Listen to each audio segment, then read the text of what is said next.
നമസ്കാരം. നോക്കാം പ്രധാന വാർത്തകൾ.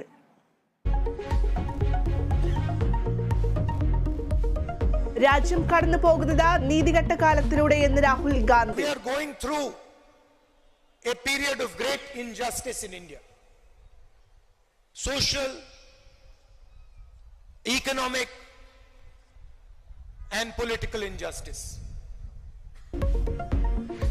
മോദിക്കും RSSനും മണിപ്പൂർ ഇന്ത്യയുടെ ഭാഗമല്ല, രാജ്യത്തെ സ്വത്ത് ഒരു വിഭാഗത്തിൽ മാത്രം ചുരുങ്ങിയെന്നും വിമർശനം.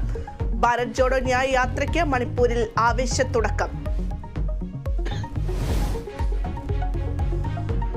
ലോക്സഭാ തെരഞ്ഞെടുപ്പിൽ സ്ത്രീ പ്രാതിനിധ്യം വർദ്ധിപ്പിക്കണമെന്ന കെ ശൈലജ. സ്ത്രീകൾ മുഖ്യമന്ത്രിയാകുന്നതിൽ തടസ്സമില്ല, ഇപ്പോഴത്തെ മുഖ്യമന്ത്രിയെ മാറ്റേണ്ട കാര്യമില്ലെന്നും ശൈലജ. പിണറായി വിജയനെ സൂര്യനെ പോലെ എന്ന വിമർശനം വ്യക്തിപൂജയല്ലെന്ന് MV ഗോവിന്ദൻ. MTക്ക് പിന്നാലെ രാഷ്ട്രീയ വിമർശനവുമായി M മുകുന്ദൻ. വ്യക്തിപൂജ പാടില്ലെന്ന് MTയുടെ വിമർശനം ഉൾക്കൊള്ളണം, വിമർശനത്തോട് സഹിഷ്ണുത കാണിക്കണം, സിംഹാസനത്തിൽ ഇരിക്കുന്നവർ ജനങ്ങൾ വരുന്നുണ്ടെന്ന് മനസ്സിലാക്കണമെന്നും M മുകുന്ദൻ.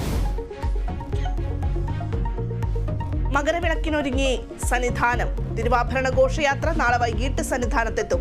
ശബരിമലയിൽ കനത്ത സുരക്ഷ.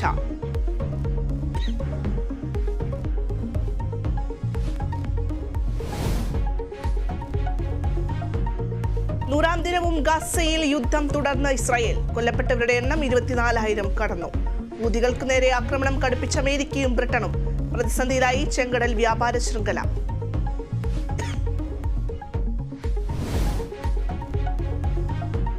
അഫ്ഗാനിസ്ഥാനെതിരായ T20 പരമ്പരയിലെ രണ്ടാം മത്സരത്തിന് ഇന്ത്യ ഇന്നിറങ്ങും.